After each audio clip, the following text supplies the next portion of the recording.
Craftsman Days are here at Lowe's with big savings on the tools you need. Save $100 on the Craftsman V20 6-Tool Power Tool Combo Kit, now at $199. No matter what the project is, Craftsman's high-quality, high-performance products empower you to build on. Stop by your nearest Lowe's store and check out the full line of Craftsman tools today. Valid through 6/18 while supplies last. Selection varies by location.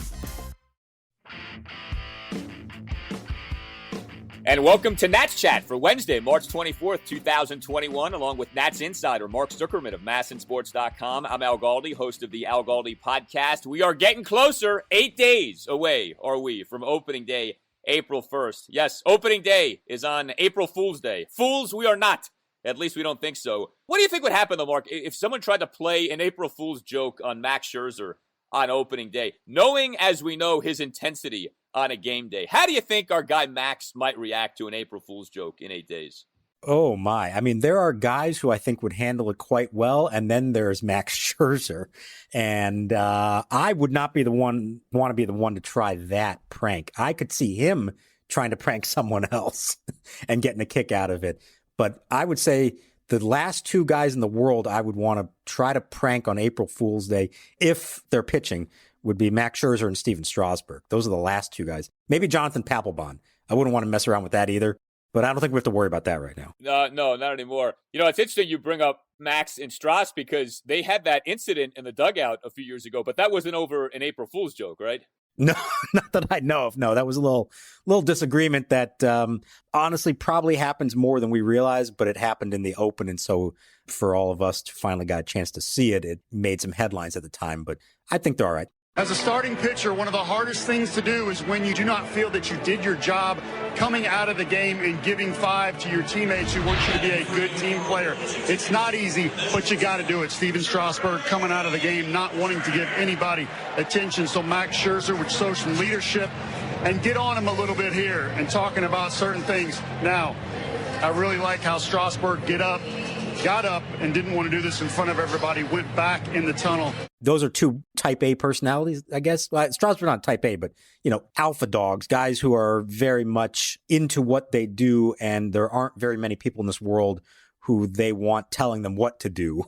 It maybe spilled over a little bit there, but no, everything's been fine since with those guys. Yeah, well, baseball history is filled with great players who don't get along, right? Babe Ruth and Lou Gehrig famously didn't get along. The A's of the 70s, they all hated each other. So ain't nothing wrong with a little friction every now and again. You can tweet the show at Nats_chat. You can email us, natschatpodcast@gmail.com. If you want to join the movement as we inch ever so close to opening day, you want to join the Nats Chat podcast, be an advertiser, be a supporter, email the mastermind of all this, Tim Shovers. Again, natschatpodcast@gmail.com. So it was supposed to be a rather quiet Tuesday in Nats Nation, and it ended up being anything but. And the biggest item has to do with the situation at third base. Very interestingly, for what ended up being a 5-all exhibition tie with the St. Louis Cardinals, it was Starlin Castro, not Carter Kieboom, as the Nats starting third baseman. Now, I think for a lot of teams, you give your third baseman to be an off day in a Grapefruit League season, nobody thinks twice about it. In this situation, though, given how bad Kieboom has been this spring training season, given the struggles that Kieboom had last season, and given that third base is considered anything but a certainty for the Nats going into this year, this is not insignificant. So much so that Davey, it almost felt like, was getting kind of defensive during his pregame Zoom press conference saying, quote, "This doesn't mean anything. We just want to see what this looks like right now." We haven't made any decisions yet on what we want to do, but we need to do it. And, we got a week. Now, Castro ends up suffering what he called a little cramp in his hamstring and leaves the game, so we'll have to monitor his health. But Mark, the third base situation, already curious, now even more curious, of Castro starting at third there on Tuesday. As soon as I saw the lineup in the morning, Al, the word that came to my mind was intrigue. We've got intrigue. Now, on the surface, there's nothing wrong with getting a look at Starlin Castro at third base. He's played it in his career, 45 games with the Marlins in 2019. Their situations are going to arise over a course of a season where maybe he needs to play it. And so, of course, you got to look at him at spring training and just make sure that everything's fine there. Here's the thing. He had not taken a ground ball there all spring. And in fact, on Friday, Davey was asked first about Luis Garcia and asked if he had been taking any grounders at third. And Davey said, no, he's only worked out at second base and shortstop. And then I followed up and said, just to ask, has Starlin Castro taken any grounders at third? And Davey kind of smiled and he says, no, he hasn't, not yet. And he said it with a little bit of a smile that said to me that he wasn't shooting down the idea altogether, just saying, if it happens, it hasn't happened yet, maybe it will happen soon. And, well, it turned out it happened only a couple days later that he was taking grounders at third on the back fields prior to playing in the game on Tuesday. So if you're just going to get a look at a guy and make sure that he can handle it, you do that on March 3rd, March 4th. You don't do it for the first time on March 23rd with a week to go and with a guy who you've been touting all spring long and all winter long as your starting third baseman when he's hitting 171 and quite frankly has not appeared to make the kind of adjustments and see the improvements that they've all been hoping to see from him based on what he did last year. So look, this doesn't mean that Starlin Castro is the starting third baseman on opening night, but I think we can say this for certain, and Davey pretty much admitted this. It's not a guarantee that Carter Kieboom's the starting third baseman on opening night. That is very much up in the air right now. So there's so much to this, I feel like. First of all, there's the idea of where you're at with Kieboom. You know, here's a guy who was a first-round pick for the Nationals, is supposed to be their third baseman of the future, and has been anything but over the last few years. Then there's this situation essentially being a repeat of what happened in 2020. You know, it's like the Yogi Berra saying it's deja vu all over again.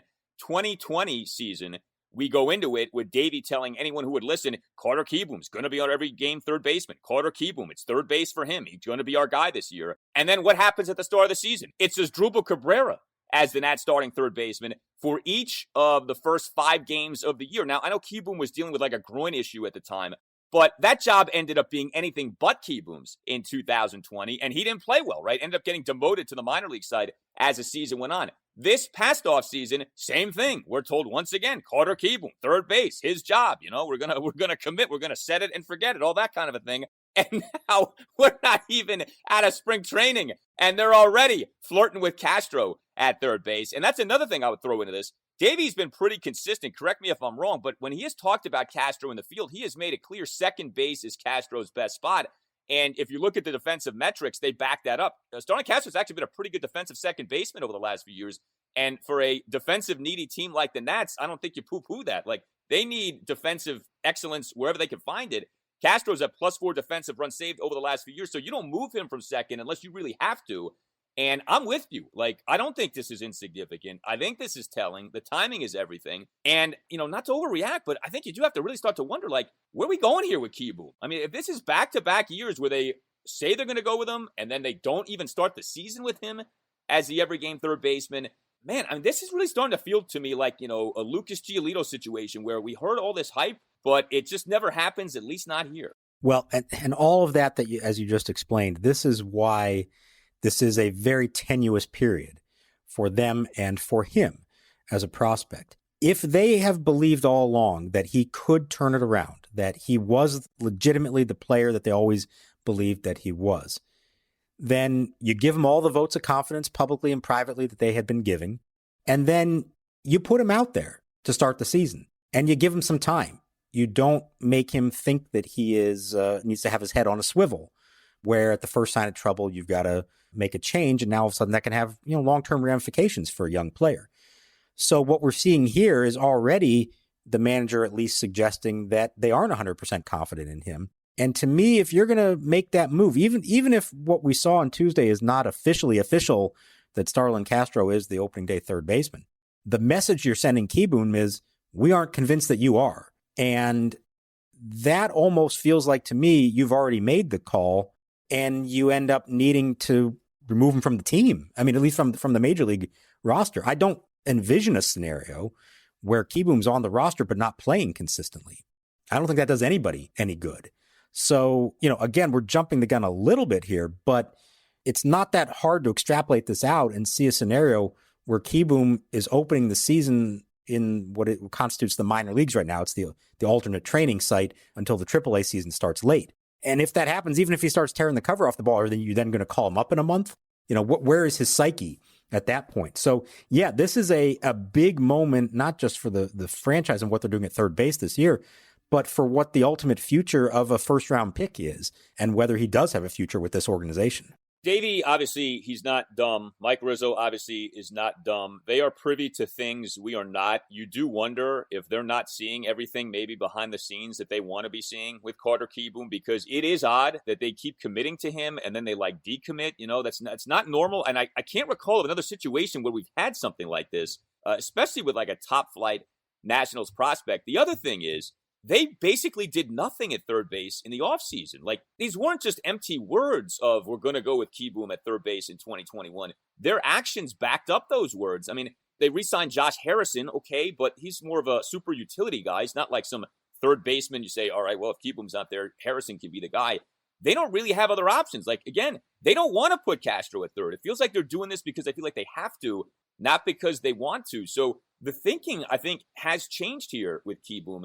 And I don't know how you come back from this. I mean, of course he could. He's not dead and buried or anything like that. But, man, for back-to-back years, for the plug to be potentially pulled on him, there aren't a lot of stories of prospects who have that happen, and then all of a sudden they kill it down the line. It's kind of this kind of maybe the end for him with the Nationals. We'll see. And that's where, again, if they, at some point in the offseason, felt deep down inside we're not sure that he really is the guy, kind of like they felt with Giolito at the time, then make your move then. Go get yourself another third baseman and maybe include Kieboom in a trade somewhere else. Now, it can always backfire, as it did with Giolito in a lot of ways.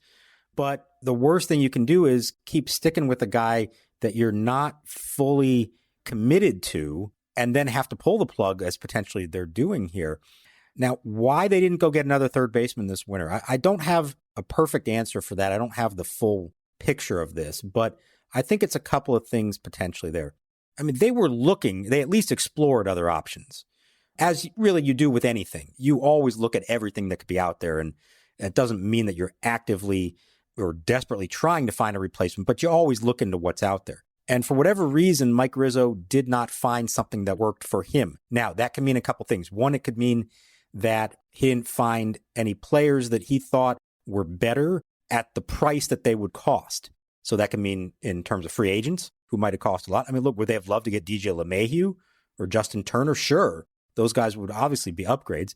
LeMahieu cost a lot of money and a lot more years than maybe they were willing. And he really expressed a desire to stay with the Yankees. Turner really wanted to stay with the Dodgers. So maybe those just weren't viable options for them. So they look at that. Now you look at trades, guys like Chris Bryant of the Cubs, Eugenio Suarez of the Reds. I'm sure that there were phone calls about both of those. But when you're told that what the teams want in return is way more than you're willing to give up, you're just not going to make that move.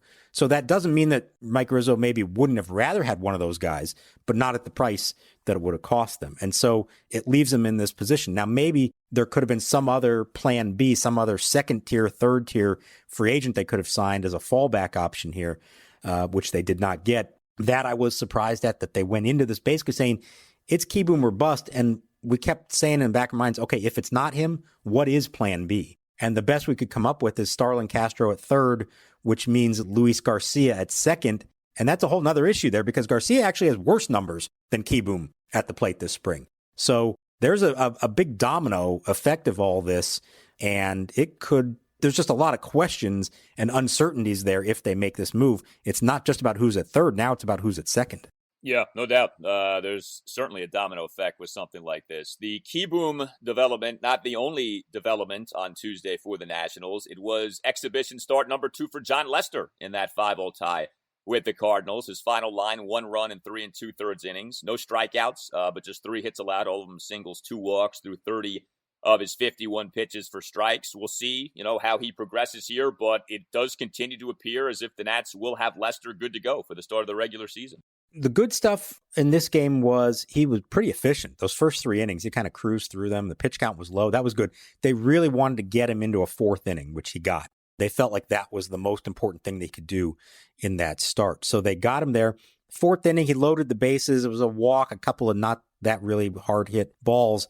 And now he's got to try to pitch out of it. And he got 2 outs. And then Davey decided to pull him because the pitch count was getting up there. And, this is a spring training move. If it's his regular season, obviously you're letting him try to pitch out of it. They didn't think that he was ineffective. They just didn't want his pitch count to build up too much. So that's the positives. The only negatives here are that his velocity still isn't really where he wants it to be. He's throwing 88, 89 with his fastball, and he's been hoping all along they can get back up over 90, 91, maybe even hit 92. He does believe it's going to come, and he knows that, he's behind the 8 ball here. It's only 2 starts, and normally he should have about 4 of them by now. So the problem is there's just not a lot of time left. There's only 1 official start for him left to make in the Grapefruit League. Now, he mentioned he'd like to get 2, and they may be trying to find a creative way to get him another one in either a simulated game, a B game, a minor league game, something like that after camp breaks. And so that's why I think we talked about before that the actual rotation order to start the year may not be exactly what we would think of as 1, 2, 3, 4, 5, because they need to get guys the right work and keep them on the right schedules. I could see a scenario where Lester ends up actually being the 5th starter because they want to get him one more tune-up before then, even if it's in a simulated game against teammates.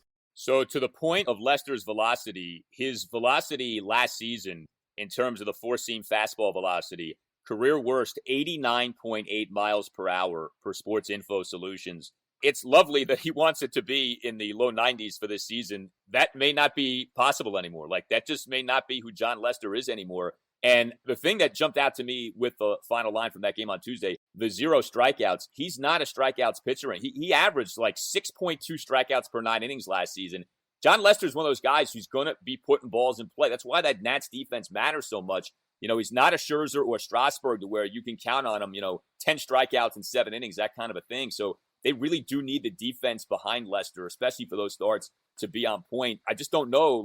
He may just be in that high 80s territory now with the velocity. And of course, when that's the case, you put more balls in play and your accuracy, your control matters that much more. So if he's got that, he can still be effective, but you're certainly not blowing anyone away with a fastball in the high 80s. Now, Joe Ross pitched as well in this game on Tuesday, pitched in relief, just his 3rd official outing of spring. I know, he's done work beyond just the exhibition games. But we bring up Joe Ross because, okay, we've said for a while, it looks like he's going to be the number 5 guy in that Nats rotation. But also emerging on Tuesday, and what was, again, a news-filled Tuesday for the Nationals, is this Erick Fedde news. And it's complicated. We'll just kind of bottom line it. The thinking had been that of the 3 guys fighting for that 5 spot in the rotation, Ross, Fedde, Austin Voth, it was Fedde who still had a minor league option. According to Jesse Doherty of the Washington Post, that's actually no longer the case, that an arbiter has ruled in favor of Fedde. He does not have a minor league option. And so the Nats, when it comes to Ross versus Fedde versus Voth, don't have anyone with any minor league options here. That could certainly impact, Mark, how the Nats put together the season opening roster. Yeah, this is potentially very significant news that Jesse broke, and I was able to confirm it later on. It's a complicated thing, and I know for fans, the options thing is always confusing for everyone. Just keep in mind this. Most players get 3 option years in which they can be sent up and down from the majors to the minors with no penalty, as many times as you want. You can have that for 3 years. Some guys get a 4th option year for different reasons. Either they were called up quickly, they had injuries. There are exceptions that are made there. And a year ago, this was already the case for Fedde in 2020, where he had the 4th option, and that was going to be a detriment to him, a benefit for the team to be able to use that. They actually did option him at the end of spring training, or what we thought was the end of spring training in 2020. But then when they came back 4 months later to their summer training camp, he's now part of that camp. He made the roster and he stayed in the big leagues all year. So it didn't appear that the option counted. Well, apparently it now been ruled that it does. Okay, here's why this is important. All 3 of those guys, Ross, Voth, and Fedde, now have to make the roster. If they don't, they have to be exposed to waivers and another team could claim them. Now, would that happen? I don't know. But if the Nationals are concerned about having pitching depth, and think about what the starting pitching depth is behind those guys, far less experienced. They don't really have that obvious next guy up that they can call on. They really want to keep all these guys in the system. And the thinking was you have one of them, probably Voth, in your bullpen as a long man. The other one, Fedde, could start every 5th day at AAA. That's not going to be the case anymore unless one of them passes through waivers. I feel like Fedde would get claimed for sure if they DFA him. I'm not so sure about Voth because the way he struggled last year, maybe they slide him through. But there's a decision now coming. They either got to keep both guys in the bullpen and have 2 long men, which I'm not sure is really an ideal situation, or you got to attempt to slip one of them through waivers and hope they go unclaimed. It's entirely possible they lose one of these guys because of it. So I was going to ask you, so you think it would be Voth who'd be the most likely to be exposed to waivers? That's just my hunch. And because of he really struggled last year, and beyond that, doesn't have the pedigree that Fedde did. Fedde's a first-round pick. I know it's been a while. I know that doesn't really mean anything down the road, but, seen as more of a name guy who maybe has a higher ceiling, and maybe other teams still view him as a guy who could, do something in the big leagues, whereas Voth was not as highly touted a prospect, had some success in the big leagues, but doesn't have the pure stuff and isn't really thought of in the same way. So my hunch would be if one of the two of them was more likely to pass through waivers, it would be Voth. And if you're the Nationals and you said you're going to have to lose one of them or take the risk, I feel like they might be more willing to lose Voth than Fedde. But I mean, there are 5-6 teams out there I can think of, the Pirates, the Orioles, the Tigers, those types of teams that if you get a pitcher that's suddenly available to you essentially for free, and you can just put him in your rotation as your number 4 or 5 starter, there are teams that will absolutely take that chance with at least one, if not both of those guys. Yeah, I agree. I don't think it's a given anyone makes it through waivers with this situation. Again, we don't want to put everyone to sleep with what exactly Fedde was contesting, but it's worth noting his agent is Scott Boras, and this is what Scott Boras does, okay? He finds the loopholes. He figures out ways to get every last penny possible, every last good thing possible for his clients. And he pulled it off again here with Fedde. The Boras is a mastermind with this stuff, removing that 4th minor league option. Let me just say in this case, and I don't know the legality of it, what's the right answer or the wrong answer, but just on a personal level, I do feel better for Erick Fedde because this guy, even if by the letter of the law he should have still been optionable, that's essentially now 5 option years for him. And that's not right, just on a human level. That wouldn't have been right for him to have to go to AAA again for a guy who has more than spent his time going up and down like that and deserves a chance to find out if he is a big league pitcher for good. Now let's see what happens. One way or another, he's going to be pitching in the big leagues. It's just a matter of will it be with the Nationals or will it be with somebody else now? Yeah, and you brought it up. This is where, we just talked about domino effects. This is where the Nats not having a lot of pitching depth hurts them because now they're kind of handcuffed by this Fedde ruling because they don't have a lot of depth, and so they don't want to risk losing him or Voth or anybody else. When you look at the Nationals in the context of the entire National League, right, the standard by which everyone's being judged these days is the Dodgers. And what stands out as much as anything about the Dodgers is their incredible depth. They have so many options at so many different positions. And, like for me, I know it's one of my biggest concerns with the Nats. If everyone stays healthy, the Nats can have a really good year. But if they don't, or if guys struggle, or, guys aren't panning out, i.e. Kieboom, you don't have many other real options. And that to me is a real concern. The Nats are lacking that organizational depth. Teams like the Dodgers, like the Rays, they bombard you. They have so many different options. The Rays have basically like a right-handed, a lineup against righty pitching and a lineup against lefty pitching. They have like 2 different teams.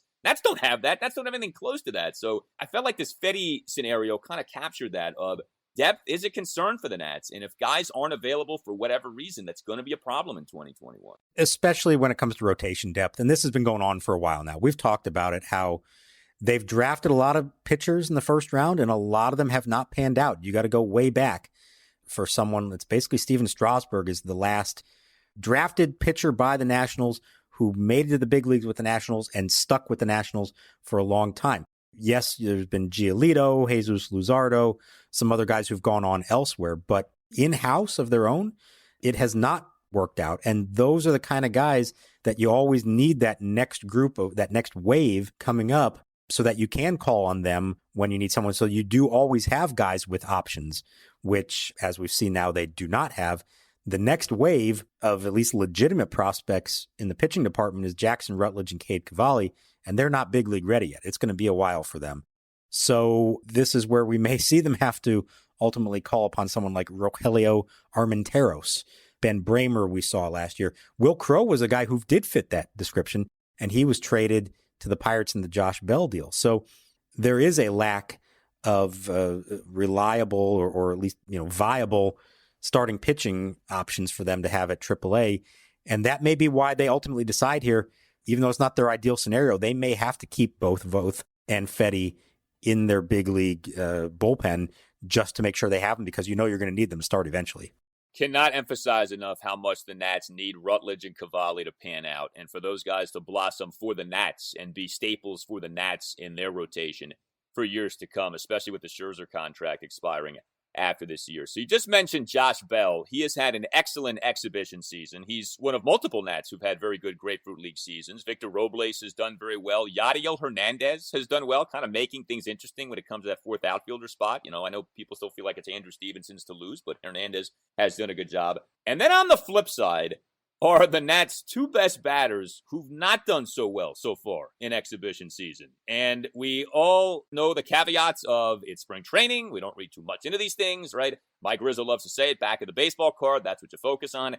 But as we get ever so closer to the start of the regular season, it is worth noting as we speak here on the Nats Chat podcast, Juan Soto has a slash line this exhibition season of 207, 281, 207.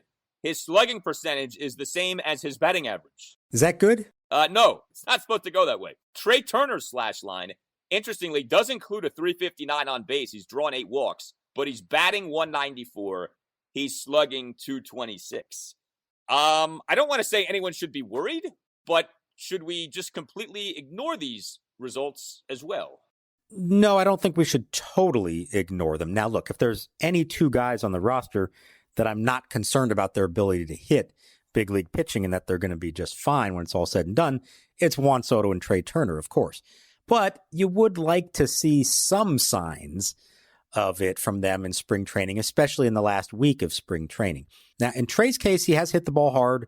There have been a decent number of line drives and balls to the outfield that have been caught, and so that might be less of a worry. In Soto's case, he's hitting a lot of ground balls. He's pounding a lot of choppers. His swing path is probably not where he wants it to be. Certainly not where it has been throughout his career to date. So I do think that's a little bit of something there. It's evidence that his swing is not where it needs to be yet. Now, if there's anybody I trust to figure it out, it's him, along with Kevin Long. Remember, famously in the 2019 postseason, for a few games there, Soto was not feeling right. And right after the game, went down in the cage with Kevin Long. They started work on some things, and almost instantaneously, Soto felt it. He figured out what it was. He said, "That's it. I got it." Tore the cover off the ball the rest of the postseason, famously with what he had done for them. The 1-0. Swinging a fly ball, well hit to left field. Way back goes this one. It's got a chance. It's going, and Long going up onto the railroad tracks.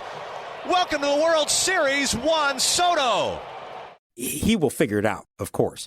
But you'd like to see a little bit of evidence of it here in spring training, especially in the last week of camp. You'd like to see him start barreling up a few balls, a little better swings, all that kind of stuff. His eye at the plate is still good. I mean, he's taking the right pitches. He's not expanding the zone, I don't think. I think it's really just swing mechanics. So he's got about a week to figure it out. And to me, of all the remarkable things about Juan Soto and his career to date, to me, the most remarkable thing is that he's never truly been in a slump. At least not for more than like 3 days. A couple of times I remember we've asked Davey about, you're a little bit concerned about Soto. And sure enough, by that night, he's 3 for 4 with a couple doubles. Like, he has never struggled for any significant length of time. And I don't know if there's anybody at any age I can say that I've ever seen that be the case with. Yeah, I was just going to bring that up. I think that is such a key point about Juan Soto, because even some of like the other great Nationals hitters over the years, they were in some ways notorious for their slumps. Like Bryce Harper could slump. Ryan Zimmerman could slump. Soto doesn't slump. And I think when you combine that with the fact that it's not just like, well, he had a great rookie season, we think he's awesome. Like, no, he's had a first 3 seasons that have been not just great, but like historically great. Like, he's being comped to Ted Williams. So there's a body of work here where he's not some flash in the pan. We got to worry about like a sophomore slump or something like that. Like, no, this is who he is. Like, he's legit. He's off to one of the great starts any player has ever gotten off to. So, we're not preaching panic. We did think, though, it was worth at least mentioning. I mean, the numbers are brutal. When you're slugging what you're batting, that's not the way it's supposed to go. But like you said, Juan Soto will figure it out, and he'll end up being just fine. All right, we owe you guys a story time. It's been a while since we've done story time with Mark on the Nats Chat podcast, and he's got an interesting one, kind of an offbeat one for today's installment of the show. But I feel like this could be maybe the best one yet. So here we go. Ooh, that's a high bar to reach here. We'll see. We'll see how everyone likes it. I've been trying to just tell spring training stories here so far. I do have some regular season one that we'll get to once we're in the regular season. And one of my favorite spring training stories that occurred in Vieira and involves Gio Gonzalez, who I know you just threw a shot at him in our last show. I mean, he had a really, really rough relief outing for the Marlins, and you just threw him under the bus and drove over him on that one. He got 1 out. He gave up 8 runs. Come on. It was bad. It was bad. But as I said, this was always one of the most popular nationals that they've had. Just everyone who comes in contact with him likes him because he has such a bubbly personality, is so friendly, is so talkative and chatty. Even when he's on the mound in games, he's talking to guys, he's talking to himself, he's always smiling. So everyone was especially excited for him a few years ago when during spring training, his fiance at the time, now wife Leah, had their first child, Enzo. Good Italian name, Al. I think you would like that. Beautiful. So he has the baby. He lives in Miami, so he leaves camp for a couple days, obviously, for that. And now he's scheduled to pitch. And the Nationals, and I believe it was Dusty Baker as the manager at this point, were telling him, hey, if you want to take a couple days, it's okay. You don't have to come back and pitch. And Gio was like, no. I want to stay on schedule. It's spring training. I want to make sure that I don't fall behind. I'm close by in Miami. I can come up there and pitch. And so he did without having, thrown in between it all. It's not like he was in the hospital corridor playing catch with his soon-to-deliver fiance. So he comes in, he pitches. I honestly don't even remember how he pitched that day. I think it was fine, but not great, but it was fine. But more importantly, he was essentially pitching on no sleep. Now, Al, you know how this works. You have 2 young children, including a very young one. How much time did you take off from work after your children were born? Oh, like a week. Okay. A week and a half, maybe. Yeah. So I was a week also when my son Brian was born. And honestly, the only reason I even came back quite that soon, it happened to be in season. The reason I came back was because Steven Strasburg was making his first start back from Tommy John surgery. And I felt like, this is probably a game I should be at. So that was 1 week. I covered that game and then I took a few more days off. And then I wasn't traveling for a little while there. It's an exhausting thing to have a newborn child in your home. So here's Gio trying to pitch on no sleep, a newborn child. And his interview that afternoon with us was basically 10 minutes of, I describe it as gobbledygook. It was incoherent. And again, I love Gio. He's the kind of guy that he comes across on TV a lot better than he does in print because you're focused more on his facial expressions and his just kind of the general point of what he's trying to make. And then as a writer, when you're done, you go back and you re-listen to the tape and you transcribe it to put your quotes into an article. And I can't tell you how many times I've gone back and listened to Gio Gonzalez and been like, this is unusable. It doesn't make any sense. Okay. All due respect to Gio, he's not a real wordsmith here. Okay. He gets his point across, but it may not be grammatically exactly right. So I'm going to read for you. I still have the quote. I've saved this, of course. I have his quote in which he was asked what the last few days had been like, the chaos of having the child, then coming back and pitching. All right, here is the quote from Gio Gonzalez. What's it been like? It's like being a dad. It's been great. It's a little tiring because you want to be there and help them out as much as possible, but you've got to get back to work. As far as the whole process, it was exciting to be a father and then all of a sudden come back to work and play baseball. You felt like a little kid as an adult. I had a blessing in disguise. Leah, my fiance, I'm just happy that she's healthy and she created a beautiful little boy. I'm glad he took all her looks. Hopefully I can teach him a thing or two. Hopefully he gets her brains too. Now, did you get all that? This is one of those that I didn't realize, none of us realized until we went back to transcribe it, a particular phrase that he put in there. And I don't know if you picked up on it. I'm going to read it again. I had a blessing in disguise. I didn't pick up on that. He referred to the birth of his child as a blessing in disguise. I don't think that's what he meant. I'm not sure Gio understood what blessing in disguise is, but the birth of your son is not a blessing in disguise. It's just a blessing. Yeah.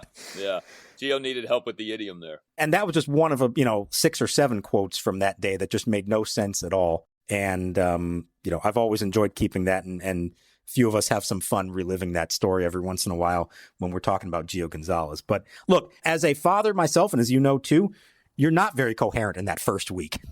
And so I completely understand why that was the case. But for a guy who already, struggled at times to string together full, complete, grammatically correct quotes, this was an all-timer. Yeah, you're not coherent those first few weeks, and you're pretty useless those first few weeks because you have no idea what you're doing. And I we still probably largely don't have much idea with what we're doing. So I'm just curious, like when you're typing up quotes from someone, do you clean them up? Do you try to like fix them up so that they sound what he meant to say, or do you like literally transcribe what he said? This is a little bit of a thing within the journalism industry that there are different feelings on this. Some believe that you should print it as is, verbatim, everything exactly as they say. Some say, no, you fix a little bit here and there to make sure that it makes grammatic sense. And, as long as it's not changing the meaning of what the guy said, that it's okay to do that. I fall into that category. Very few of us talk in perfect grammar all the time. It doesn't happen that way. So when you see it in print, you need to make it in a way that is not confusing to the reader. You don't ever want a reader to have to pause on something or be confused by what you've written. So I do clean up a little bit here and there, hopefully not trying to change anything to the effect that it changes the meaning of it. But it is a little bit of a tricky thing, and it's a little bit of there's a debate within the journalistic community of what the appropriate way to do that is. With Gio, I can tell you there had to be a lot of cleaning up. Otherwise, it would be just a lot of run-on sentences that don't really go anywhere. My favorite thing about Gio was how he would wear his emotions on his sleeve. And, not always to the betterment of the ball club. I mean, when guys would make errors, he would not react in the best possible way. And it was like its own little movie was watching Gio. Like there was the game, and then there was watching Gio as part of the game. And like his theatrics were just hysterical. And like I said, not always in a good way, but they were definitely worth paying attention to. Yeah, you're right. There should have been a Gio cam on him every night that he was pitching to see that. And the thing is, with some guys, teammates don't like that. They don't want to see that, slump of the shoulders when somebody makes an error or whatever. I feel like in Gio's case, nobody ever gave him a hard time over it because they knew that it was genuine. They knew that he was a good guy, that he was a good teammate. One of his other quirks would be every single post-game interview that he would do, he would always start it by complimenting somebody else, whether it was his catcher, a teammate. He would ask the PR staff, hey, did anybody reach a milestone in the game tonight? Just so he could make sure to congratulate them before talking about himself. So, I mean, he genuinely wanted to be seen as a good teammate, somebody who supported all of his teammates. But that's why sometimes after, hey, Gio, you just pitched 8 scoreless innings. How'd that feel? Hey, first, I just want to say, congrats to Wilson Ramos on his 500th career hit, because that was really important. No, maybe it wasn't that important, but it was nice of you to at least be thinking of him. Yeah, that is a nice thing to do. I'll give him, and you're right. He did used to do that. It was always interesting watching him do that in the post-game pressers. So, great stuff. Once again, we want to thank everyone for the continued feedback and support regarding the podcast. If you missed our chat with Max Scherzer, Max was awesome talking about a lot of the larger issues facing baseball. We had that in our most recent installment of the Nats Chat podcast, so definitely download that if you haven't done so already. Remember, @Nats_chat on Twitter, natschatpodcast@gmail.com. We are on the doorstep of the 2021 Nats season. Cannot wait. We'll talk to you next time on the Nats Chat Podcast. Swanson puts it on the ground, and there's another quick inning for Gio Gonzalez. Daniel Murphy makes the play. He just looked at the umpire and said, good job today.